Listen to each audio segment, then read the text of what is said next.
ఇప్పుడు ఇంతకుముందు మీరు ఫస్ట్ అంటే ఎక్కువగా మీడియాకి రావడానికి, ఫోకస్ అవ్వడానికి మీరు మొదలుపెట్టిన కేసు రాజధాని తరపున తీసుకున్నారు కదా! అయితే అప్పటి నుంచి ఆ అమ్మాయి ఏంటంటే వాళ్ళిద్దరి మధ్య సంబంధం ఉంది. అది ఇది అని చెప్తా వచ్చింది లావణ్య. బట్ మీరు 'బిగ్ బాస్'లో ఉన్న టైంలో అదే ప్రూవ్ అయింది యాక్చువల్‌గా. ఈ అమ్మాయి బాంబే వెళ్ళడం, అక్కడ మాల్‌వి ఫ్లాట్‌లో రాజధాని ఉండడం ఇదంతా. మరి బయటకొచ్చిన తర్వాత చూసిన తర్వాత మీకేమనిపించింది? అదేంటనా అందరూ చూడాల్సింది ఏంటంటే ఈవిడ ఎలా బెడ్ మీద ఉన్నప్పుడు పట్టుకుందా. హ్మ్. మీరు కూడా చూసింటారు కదా వీడియోలు. ఎట్లా వాళ్ళు మామూలుగా సాదాసీదాగా కూర్చొని ఒకళ్ళ ఇంటికి ఒకళ్ళు గెస్ట్గా వెళ్ళొచ్చు.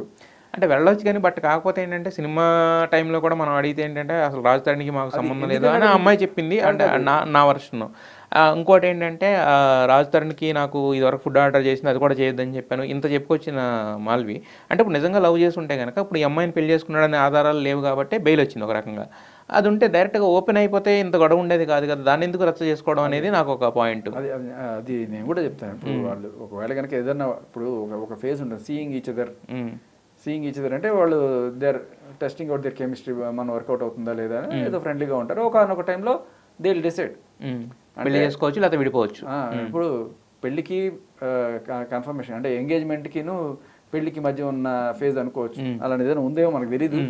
బట్ ఆయన అక్కడికి వెళ్ళిన విషయం అక్కడ మీరు చూస్తే ఆవిడ వెళ్ళినప్పుడు ఆయన ఆమె కుర్చీలో కూర్చున్నాడు.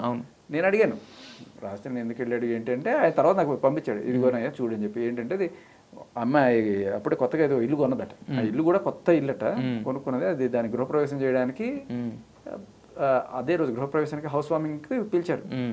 సో అప్పుడు అక్కడ ఉన్నాడు ఆయన. ఫ్రెండ్సే కదా దాంట్లో. ఇప్పుడు ఆయన ఏమన్నా తప్పుడు పొజిషన్లో ఏమన్నా ఉన్నాడా లేదు కదా, మామూలుగానే ఉన్నాడు. బట్ కానీ అదే అంటే ఇప్పుడు లావణ్య దాని గురించి మాట్లాడితేనే కొత్తలుడు కదా వినాయక చవితికి వెళ్ళాడని మాట్లాడుతుంది అప్పట్లో.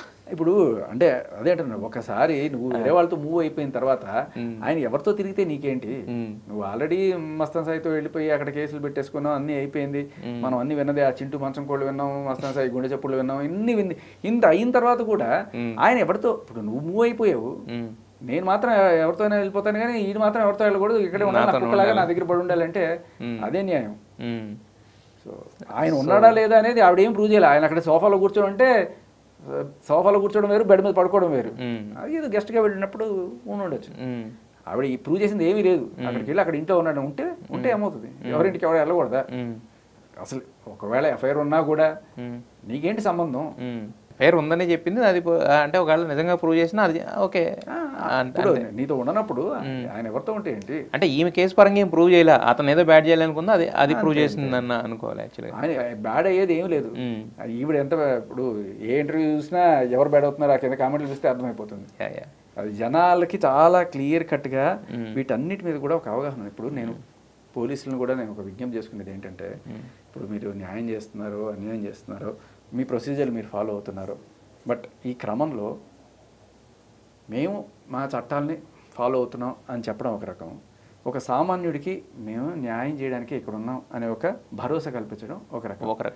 సో మేము ఓన్లీ లీగల్ సిస్టమ్ ఫాలో అవుతున్నాం అని మీరు చెప్పడం వల్ల ఒక రెస్పెక్ట్ అనేది ఉండదు. ఇప్పుడు ఎలా అంటే ప్రజలకి న్యాయం చేస్తున్నామేమో అనేది ఉండాలి. ఇప్పుడు ఈవిడ కేసు కావచ్చు, లేకపోతే ఇప్పుడు మీరు ఏదైనా ఇంటర్వ్యూలు చూడండి. ఇంటర్వ్యూలు చూసినప్పుడు నేను అడిగేది ఏంటంటే ప్రజలు ఏం మాట్లాడుకుంటారో మీరు కామెంట్స్లో చూడొచ్చు.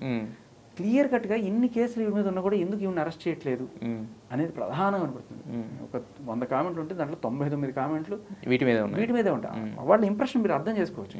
ప్రజలందరికీ అర్థమవుతున్నది చాలా క్లియర్ కట్గా ఇవన్నీ కూడా ఫాల్స్ కేసెస్ పెడుతున్నారు, అబ్బాయిల మీద వాళ్ళని ఎక్స్ట్రాక్షన్ చేయడం చేస్తున్నారు అనే విషయం అర్థమైనప్పుడు మీకు అది అన్యాయం అని తెలిసి కూడా మీరు ఒకవేళ దాన్ని సపోర్ట్ చేస్తే మిమ్మల్ని హీరోలుగా ప్రజలు ఎప్పుడు చూస్తారు? మీకు ఆ దిశ కేసు అదేదో ఒకడు రేప్ చేసి వెళ్ళిపోతే వాడిని ఎన్కౌంటర్ చేసి అది వస్తున్నప్పుడు అమ్మాయిలు ఒక స్కూల్ బస్సు కాలేజ్ బస్సు పోతుంటే ఒక పోలీస్ వ్యాన్ కాబట్టి అందరూ లేచి sir thank you sir your hero అని చెప్పి సెల్యూట్ చేశారు.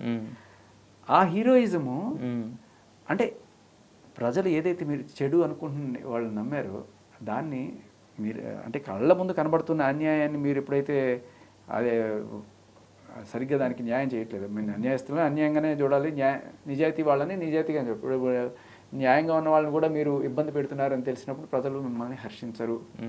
సో ఒకవేళ మీకు అలాంటిది ఏదైనా తెలిసి దీంట్లో అన్యాయం ఉంది, పాపం అన్యాయంగా అబ్బాయిల మీద కేసు పెడుతున్నారు అన్నప్పుడు you should take a stand and ప్రజలకి మేము న్యాయం పక్క ఉన్నాం అని చెప్పి మీరు ప్రూవ్ చేయాల్సిన అవసరం కూడా ఉంది.